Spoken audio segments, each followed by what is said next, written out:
Well, kia ora koutou, everyone. Welcome to you all.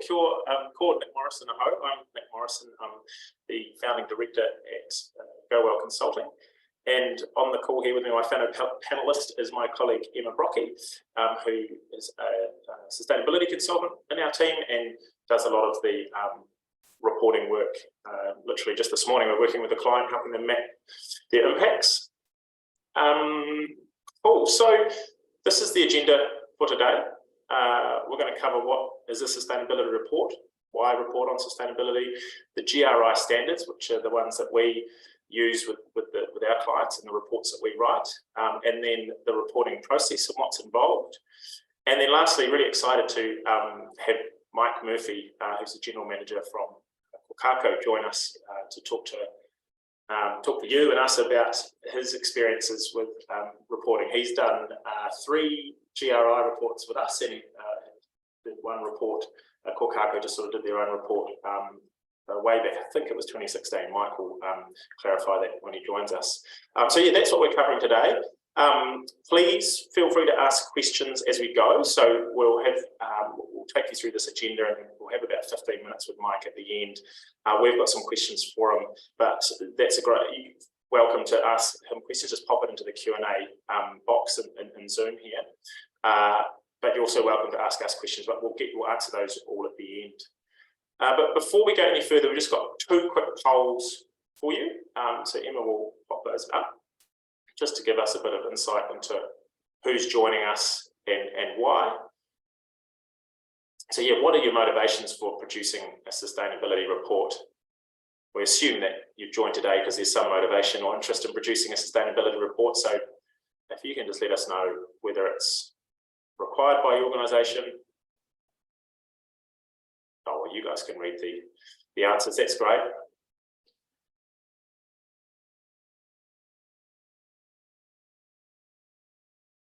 Cool. We'll just give that another maybe 5-10 seconds, 10 or 12, 2 more to answer.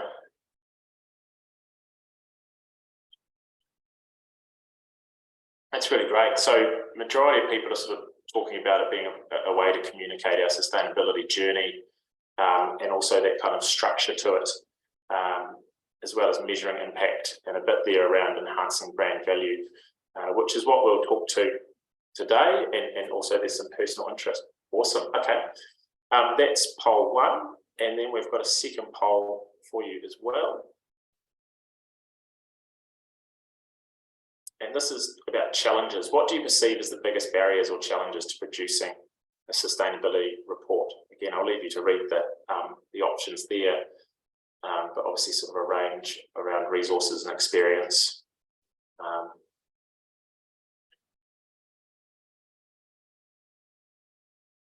Great. The early leader there is the data availability and quality, which is a big challenge around the sustainability space, right? How do we measure these impacts really accurately? The data collection side of the report writing is the biggest chunk really in terms of the time sucker. Great. Okay. That's that. Thank you very much for those. That's some really good insights, and we're talking quite a bit of that today. So hopefully we give you some more insights and some answers to some of those challenges that you've got. So moving forward, there we go. So it wouldn't be a webinar from a consultancy if we didn't tell you a quick little bit about ourselves first. So we're GoWell Consulting. We're a sustainability consultancy, and our purpose is transforming our world to thrive. We believe in not just sustaining, but regenerating and restoring, and really having a thriving communities and thriving economy. And we do that through evolving businesses for the sustainable future. Our services, you can read them yourselves there, but we do a big range from strategy writing and helping businesses understand the big picture, helping them understand what's happening in globally, locally, within their industry, and helping them work out what role they want to play in this transformation to a new economy, to a circular economy, a decarbonised economy, etc. And then communicating, stakeholder engagement, we do work around emissions. We have a emissions consultant on our team, Alex, who helps our clients with that side of things. We love talking and presenting around sustainability and the circular economy. So if you want someone just to sort of come in and sow the seed within your organisation, we love doing that. And of course, the going circular is the big picture here. Cool. So that's a bit about us. Please reach out if you want to know more. Now we'll dive into why you're here. What is a sustainability report? So you might have heard quite a few different names for it. Yeah, sustainability report, impact report, non-financial report, ESG report. There's integrated reporting as well, where you bring in both the financial and sustainability metrics into one report. You'll also see the odd one out there that is just a marketing document where businesses just pop down a bunch of information about a couple of things that they're really good at. But really, a sustainability report, to have any kind of credibility, needs to be a formal document that at the very least details your organisation. Who governs it? Who makes the decisions? What do you actually do? Where are you based? What are the products are you making, etc. And then your material topics. So material topics is a bit of a term in sustainability reporting, and basically just means your most important topics, right? Same sort of use as it is in financial reporting. So what are your material topics and what are the associated impacts? So for example, water use is a material topic. Okay, right, how much water are you using? How much are you extracting? How much are you disposing of? So yeah, actual detailed information about that. And then your progress on stated goals. So to transform our economy out of being powered by fossil fuels in this linear system that we've inherited, what are your goals? What are you trying to decarbonize by? What are you trying to become circular by, etc., etc. So yeah, how are you progressing on those? And that's one of the things about reporting regularly as well. And Mike, I'm sure we'll talk about that later in terms of multiple reports. You can really share the progress that you're making. And then what's your plan and vision for improvement? We've all got to make changes, right? Not just at a business level, at a government level, at a society level. But yeah, as a business, as an organisation, what's your plan and vision for improving? Or as they talk about in GRI, they call it the management approach. So how are you going to manage these material topics of yours? Why report on sustainability? A lot of different reasons. This is just a few, but chance to formally share your progress with data and insights and tell your story in full. You know, we live in a world with so much information flying around, and a lot of it's very quick and just very top level, whereas sustainability is complex, right? Like, we are facing a massive challenge as a country, as an economy, as a global community, to try and stay under 1.5 degrees, to try and restore biodiversity, to try and get plastics out of the ocean, to try and improve people's health and well-being. So there's a lot of complexity to it, and a sustainability report allows you as an organisation to dive into that complexity, dive into that detail, and yeah, tell the full story, not just little snippets. Demonstrates transparency and accountability, creates great content. We have a how to communicate sustainability framework that we use, and yeah, what a sustainability report acts as like your foundational level, and there's lots of bits and pieces you can pull out and put up at that sort of snapshot level that you can put out on your social media posts, on your website, on banners, etc., etc. So they're great creation of content. Gets your team and your organisation engaged. We need everyone to make changes and be involved in this, and so going through the process of writing a sustainability report and identifying your material topics and speaking with your stakeholders is a great way of achieving that engagement and empowerment. You learn from your stakeholders. It's a really valuable thing to do in its own right, outside writing a sustainability report, going up to stakeholders and saying, hey, what the hell are you guys doing? How are you trying to decarbonise? What are you doing around diversity and inclusion? What are you doing to get away from single-use plastics, and find out what's happening within your sphere, within your community or your network, I guess, and finding where there's opportunities to collaborate and work together. So it's quite a valuable thing just to do that in its own right. You're not chasing your stakeholders for paid invoices or material being broken on delivery or running late, you're actually going out to them saying, hey, your opinion matters to us. Can you give us some feedback on this? A great way to identify your risks and evaluate your success. We were just working with a client this morning. Emma was running the workshop and helping them look at their impacts, and yeah, out of that came some risks that they hadn't really thought of yet. And you know, it's a big topic again, but as our climate continues to change and as more severe weather events become bigger and more frequent, you know, there are going to be, you know, assets and operations at risk, and what are you doing about that as an organisation, and what are the reputational risks, what are the risks of being left behind, etc., etc. So a great outcome of the reporting is also those risks and opportunities, I guess. And then last one we've got there is building trust and reputation. There's a lot of talk about greenwashing at the moment, quite rightly. For us, it's really easy to avoid greenwashing. That's our communicating sustainability framework. But yeah, a report is a big part of that, or can play a really big role in building that trust and reputation for an organisation. Right, the GRI standards themselves.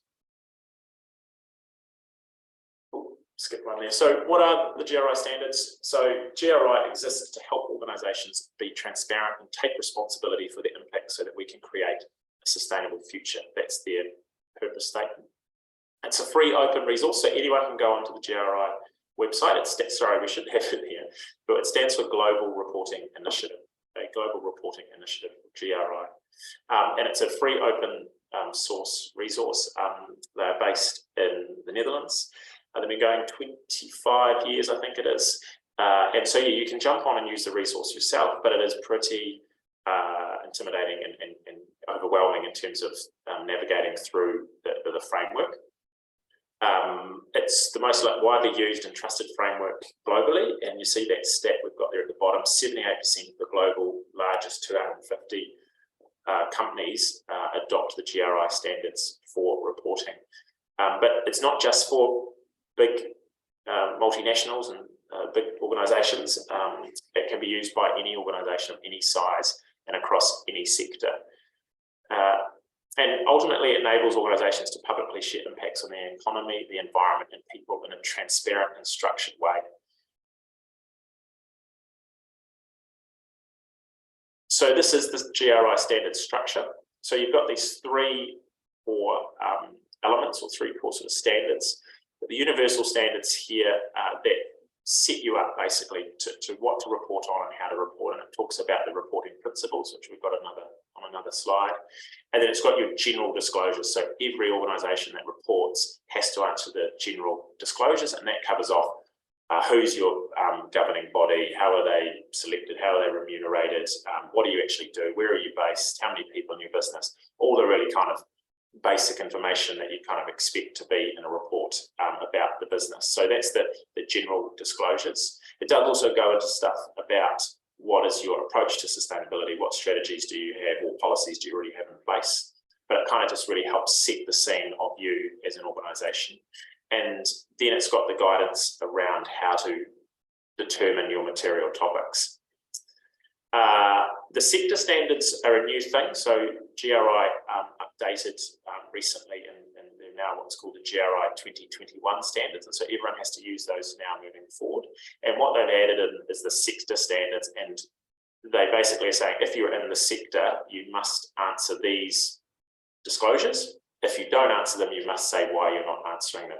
And I think it's a really good step. They're just sort of trying to close the loopholes a little bit. Previously, this wasn't in there, and businesses would pick and choose their material topics themselves a little bit. So you had situations where a fossil fuel company might not be talking about the impacts on the local people from displacing them, for a crude example. So this is now saying if you are coal or oil and gas, you're in that industry, you're in that sector, you must answer these disclosures, which I think is a really good thing. But for most of those are still pretty in their early on. So there's still only, I think, 3 or 4 sectors that are covered so far, but they've got plans to get that up to 30 or 40, I think. So we haven't actually used the sector standards yet with any of our clients. They're not in those sectors that are included. So we kind of skip over those sector standards and into the topic standards. And so what happens is you go through the process of identifying your material topics. Most businesses around about 10 topics, maybe 12, maybe a little less. I know Fonterra the first time they reported to 21 topics, just to give you some context. And I think, again, we can double check with Mike later, but I think Kokako had 14 in their first report. But anyway, once you've decided on those what those topics are, you go into the topic-specific standards and you pull out the disclosure. So, for example, it's water is one of your material topics. You go into the GRI water standard and you pull out the disclosure that asks you how much water do you use in your entire business? How much do you extract? How much do you discharge? Say the question is, I don't know, emissions. What is your footprint? How much do you have scope 1, scope 2, scope 3? If you don't have that information, that's okay. You can say you can report, or you can answer the disclosure by saying, we don't have that data.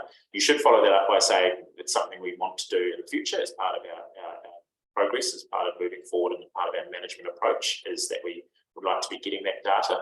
But for the context of this report, we don't have that data available. So there are situations, especially when it's your first report, where you identify a material topic and you don't have any visibility on, you don't have any data on it. And that's part of the reason, that's part of GRI's intent here, is to get businesses to do that work, to identify their material topics and not just report on it, but act on it and get that data and get that visibility. But yeah, that's the top level overview of the GRI standard structure and how they work. The reporting process.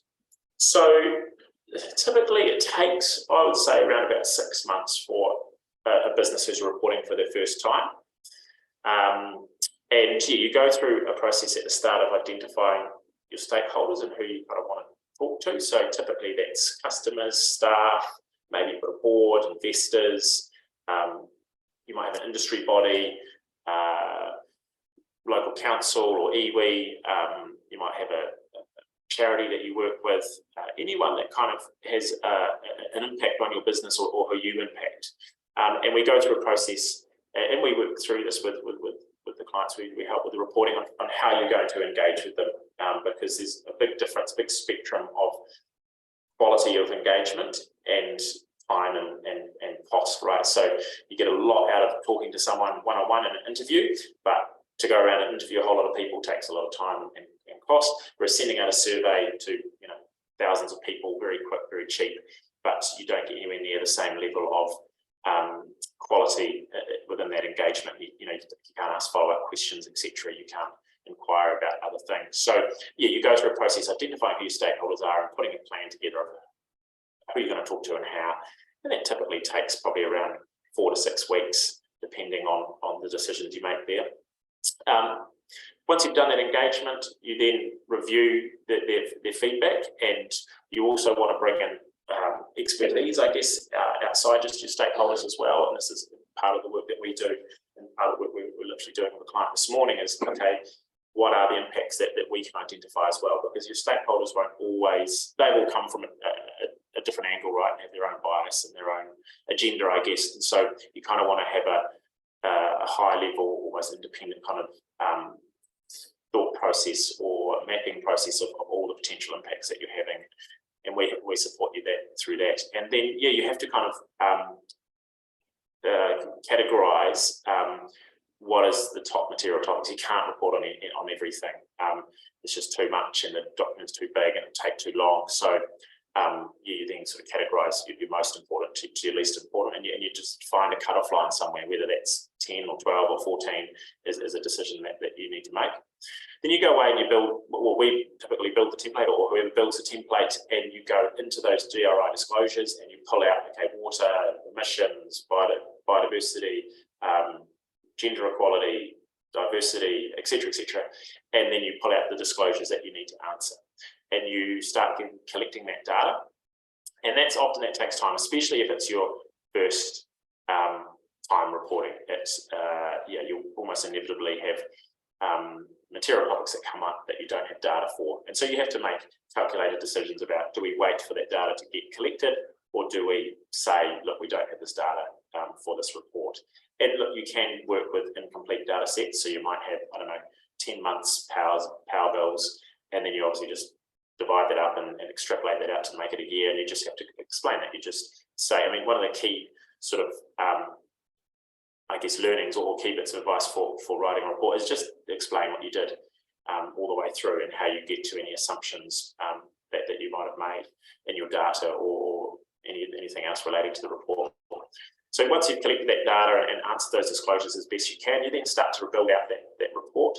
And a big part of it, and what's a really key part of writing a great sustainability report, is how it's presented, and how you present the data, how you present the information. And that's something that Kokako and their design partner, Design Dairy, who've done an amazing job of just screens of text and data and numbers is pretty boring for most people to read. So putting it into things like infographics and tables and other sort of visuals is a really important part of the report too. And also what goes where, because the GRI disclosures are very sort of prescriptive, how much water, what are your emissions, what's your diversity, etc. But you might want to write up the report that, hey, we have our material topic was actually about the health and well-being of our people, and under that comes diversity and inclusion. So yeah, there's a process of, once you kind of get all the data to answer the disclosures, then kind of formulating the report and what goes where and what goes together, and what's in the different kind of segments of the report, so to speak. Once it's all done and the disclosures are all ticked off and signed off, and you've ticked all the GRI boxes, well then, yeah, sign it off and celebrate it, hopefully, and put it out there. And so, some of the businesses we work with, and probably Mike will talk about a bit about that as well, is then how do we get eyes on these reports? It's a big problem within the sustainability reporting sphere, and those of us who kind of nerd out on this stuff is, how do we get more eyes on this? How do we get more people reading and understanding the big picture? But yeah, that's probably another webinar in itself. So there's reporting principles, GRI. So accuracy speaks for itself, really. Balance. You're not just reporting on all the things you do really well and you're so great and nothing's wrong. It's about, hey, no business is perfect, and we're being authentic and transparent about the things that we want to improve on, or we're not doing so well on, just as much as the things that we are doing really well on. Clarity, being really clear with your answers, not sort of fluffing around answering the disclosure. Comparability comes from using the GRI framework. Thousands of businesses all around the world use this same framework, so you can go in and see, well, how did, if Kokako answered their water disclosure like this, well, how did this coffee company answer it? So it gives you that comparability. Completeness, do the whole thing, really tick all the boxes, basically, don't leave bits out. Sustainability context is a really important piece as well, because it is so contextual, both at an industry level and at a geographical level. What is typically, you'd have it in a report, a page about your industry. So I know, again, using Kokako as the example, they'll have a page in there of what's happening in coffee globally. So how many tons of beans are produced each year, who's the biggest drinkers of coffee around the world, what's the estimated emissions or contribution to global emissions from the industry, what are the risks, there's big challenges in coffee around modern slavery, etc., and supply chains. So you sort of set up the context so that the reader can get an understanding of your industry, and also understanding where you fit in to the big picture, I guess. Timeliness, you want to get the report out relatively quickly. Then that's a real balancing act between getting good quality data and producing a really good report, but not taking forever, because it's, you're reporting back in time. You choose a reporting period, typically your financial year, and then you're reporting back in time about what you did during that reporting period. So some of that data, if it takes you 6 months to get it out, this could be some 18 months old. So you kind of want to get your reports done relatively quickly. And verifiability, so that's an option as well, as you can get your reports verified by an auditor an independent third party to come in and say that this has done ticked all the boxes. Just on that, none of the clients we've worked with have done that. Just haven't really seen the value in doing that. Adds sort of $10,000 or plus to the process just to do that. So, but the bigger end of town, the bigger publicly listed businesses, they will get verifiability just as part of how they have to roll, I guess. Cool. So hopefully we've got Mike joining us now. Well, Mike, do you want to start by just giving us a quick overview of Kokako? Just tell us quickly a bit about Kokako. Yeah, sure. Kia ora, everyone. Thanks for joining. So Kokako has been going for 22 years. We are a certified organic fair trade roaster based in Auckland. We're supplying our coffee predominantly to New Zealand customers. So we've got customers from sort of Queenstown up to Northland, predominantly in the hospitality sector. But we're also we started a new brand last year called Everybird, and Everybird is kind of our answer to what do you do when COVID arrives and all of a sudden you've got no revenue. So we decided that we needed to diversify, and that's what we've done. So we started that brand a year ago and it's going well. We've got it in mostly Countdown stores, about 50 of them, and then we've got some new Worlds and Pack and Saves as well, and some independents. So yeah, that's Kokako in a nutshell.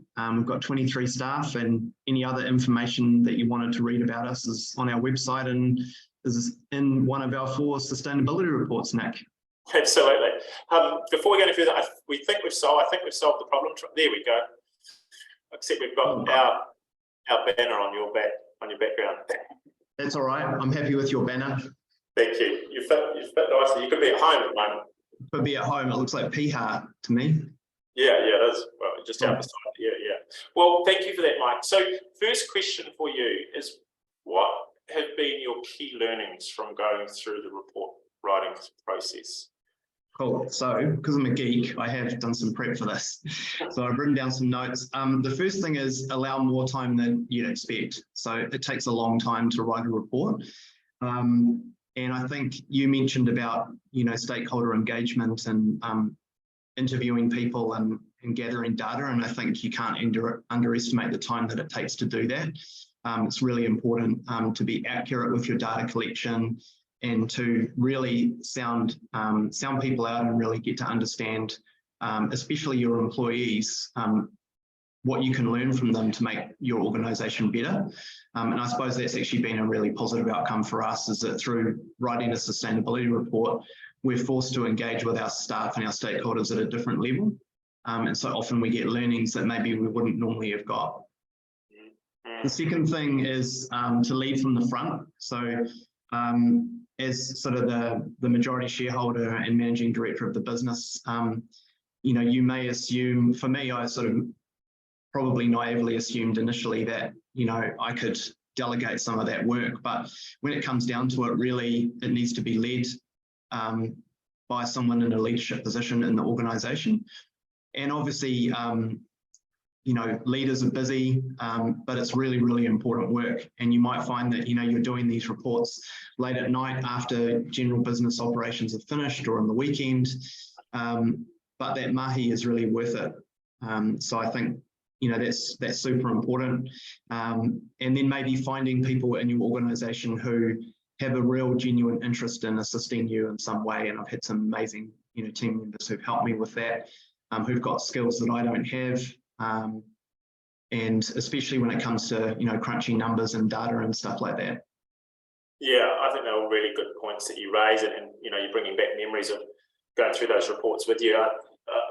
We would say now when we start working with a new client, make sure that your entire organisation is aware that the report is being written.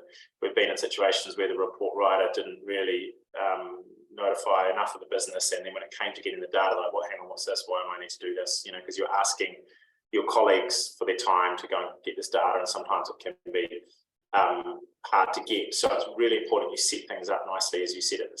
So get a core team, whether you've got a business, that can do that, have a core team of people that are going to be involved, and sort of divide and conquer a little bit and make sure the whole organisation is well aware and, hey, these questions will be coming later on, expect them.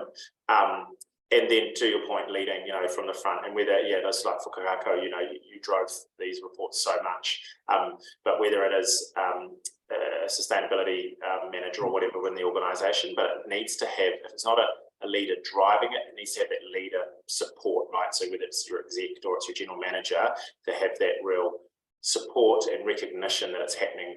We've definitely had experiences where the lead report writer didn't have that, and they're trying to squeeze it in around their normal job, and it becomes a real issue. So really good points. Okay, so key learnings.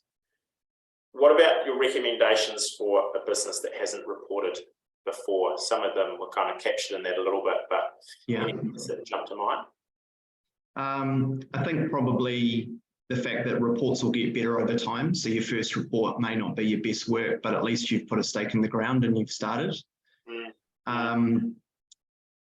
Definitely, I think you touched on this earlier in your introduction, but the design and the graphics and the images are really important for engagement. So you mentioned that we use Design Dairy in Auckland, and they've been really valuable in just shaping a report that is really easy to interact with. You can go to the index and the contents page, and you can click through to pages that are relevant for you, using really good photography and really good images that help break the pages up, using pie charts and other charts that just help show the data in a lot more appealing way than maybe just writing about it or putting a spreadsheet in.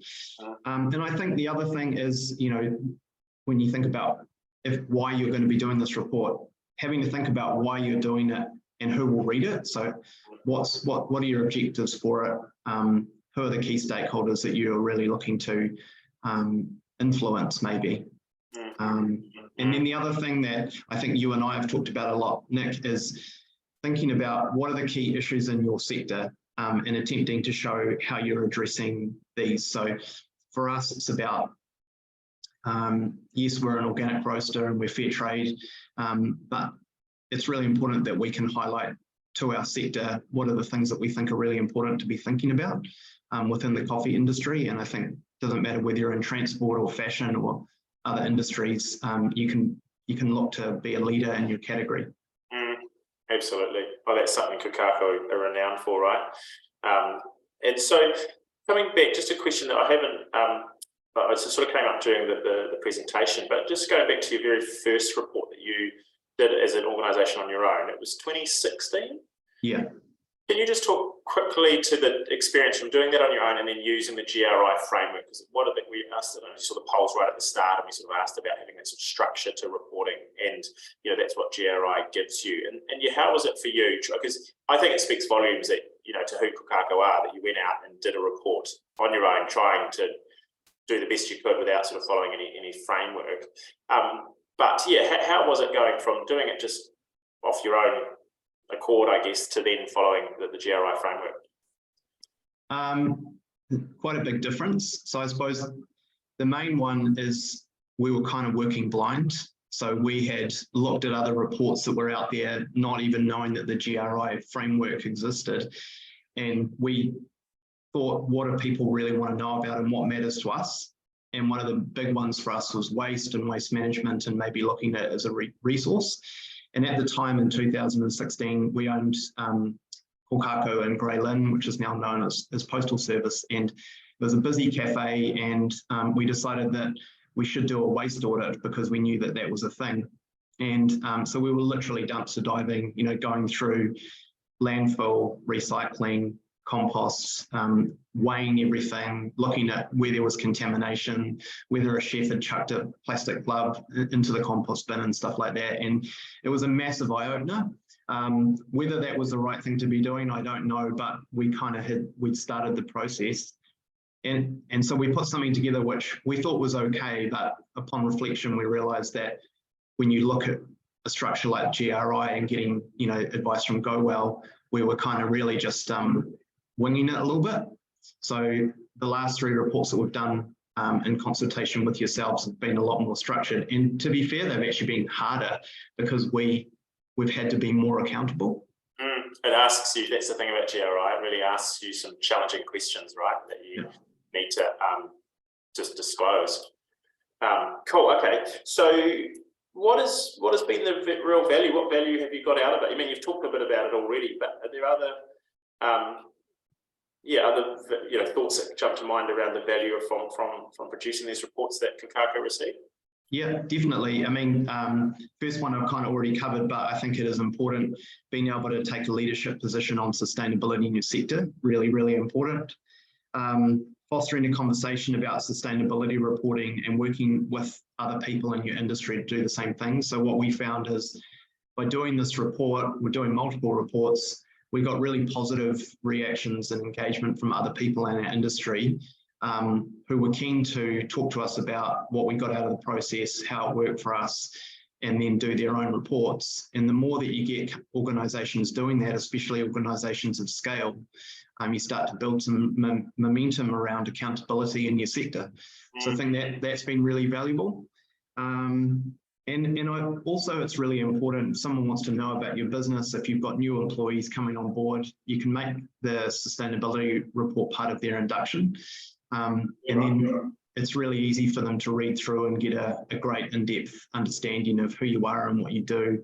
And even if they're just looking to join your organisation and you haven't hired them, I think it's really important now where as employers, we're not just hiring people based on what we need.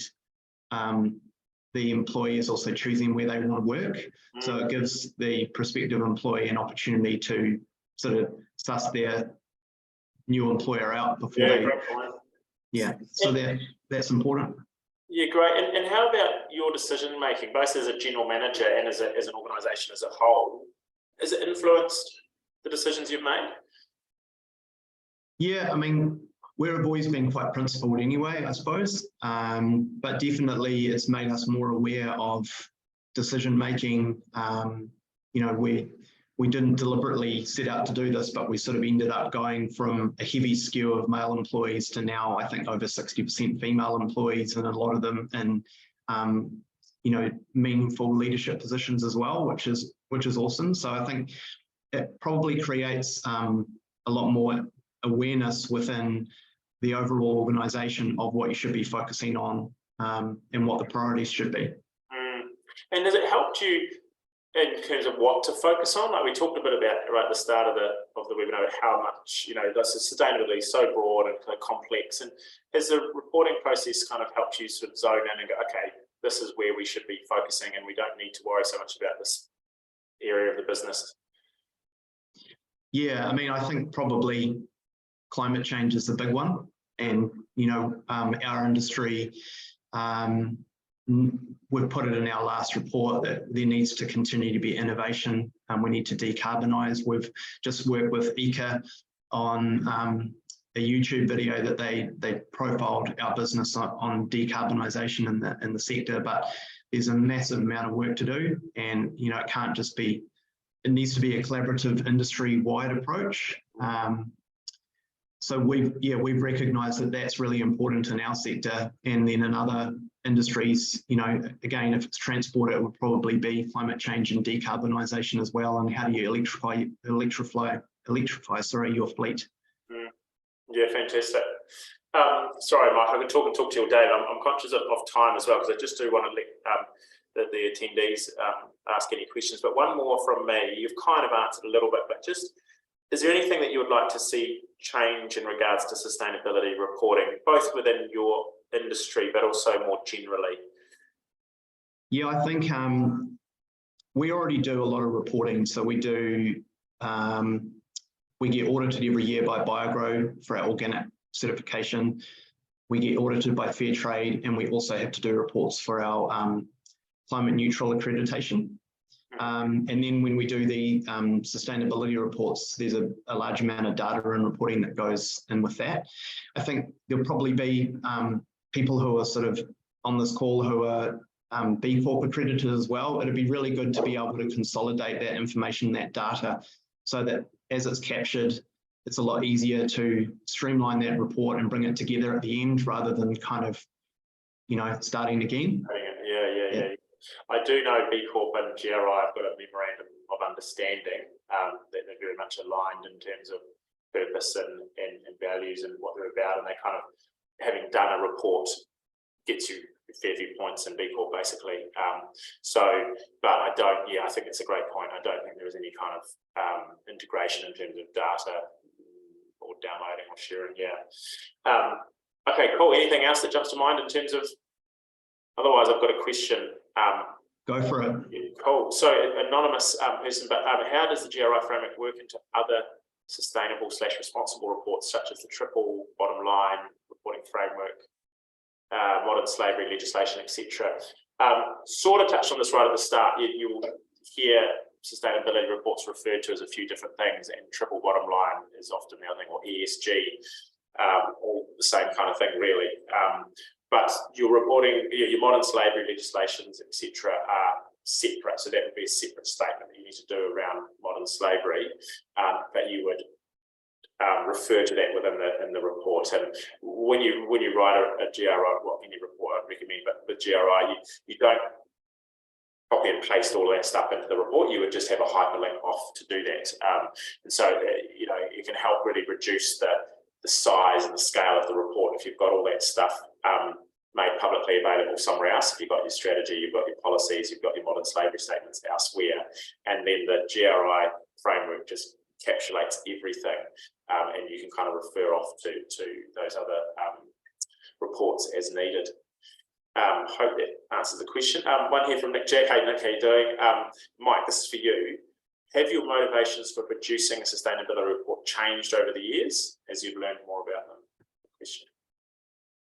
I don't know if the motivations have changed. I think we've become aware of why we do them now, and I think we've probably set the standard that we need to continue to follow. But I don't think our motivations have changed all that much. I think we knew from the start why we needed to do it, and that it keeps you accountable as an organisation. Cool. Another one from Anonymous here. If your business hasn't done any reporting and you want to do a progress report not using GRI for the first year, does that have a risk from a credibility perspective? We have a plan to do GRI report next year. No. So good question, and this is something we do with our clients. Is a progress report is a much simpler, stripped down version that would provide information on the progress you've made against your strategy or your stated goals. And so typically that would be like, hey, well, here's our strategy. We said we'd achieve these things over the last financial year or calendar year, whatever you choose. And this is the progress we've made. And typically just with our clients, we just have, here's the target that you set, and have you achieved it? Have you not achieved it? It's in progress. And then some notes of maybe on why or why not it was not achieved. And then you can any report, you can add much more to it. And so often, business will then highlight, hey, well, actually we achieved this thing, we became carbon zero during that time, and here's a bit more about that. So you can add more information to it. But a progress report just shows the progress you've made on those strategic targets, whereas a GRI report is far, far more detailed than that. And just to that point, just to add to the GRI disclosures, you have to go through and tick these boxes, but you can add more into the report if you want to. You can add in other things that don't answer disclosure, but you just want to communicate those across as well. So it's the framework that you can add more bits and pieces to it. From Ben Cumming. Hey Ben, hi Mike. Have you been able to use your sustainability reports to influence your supply chain to help reduce Scope 3 emissions, or do you have any other advice on how to go about doing that? Yeah, good question. That is a good question. I'd like to think that we could, but it's really hard when often your suppliers are really large organisations, trying to get them to understand your commitment to sustainability. So sometimes it needs to be driven by what can we do maybe to change our procurement decisions, where we may have to go to someone else that we feel can be more sustainable or offer a more sustainable supply chain over an existing supplier. So it is a really difficult one, because it's really about how you engage with those key stakeholders, because obviously we rely on our suppliers and our supply chain for business continuity, and you don't want to have to tell them how to run their business. It's more around kind of suggesting to them, hey, this is how we do business, and we would be really stoked if you would consider changing this part of your business to meet our standards or our expectations. Yeah, absolutely. Hey, we're out of time. I'm really enjoying this conversation, Mike, but I know everyone's busy and probably have got other things to get on to, but is there anything, final words that you wanted to say, Mike, before we wrap up? No, I just want to say thanks for the opportunity from GoWell, and for anyone who's looking to do a report, it's definitely just get stuck in and do that first one, and then you're away.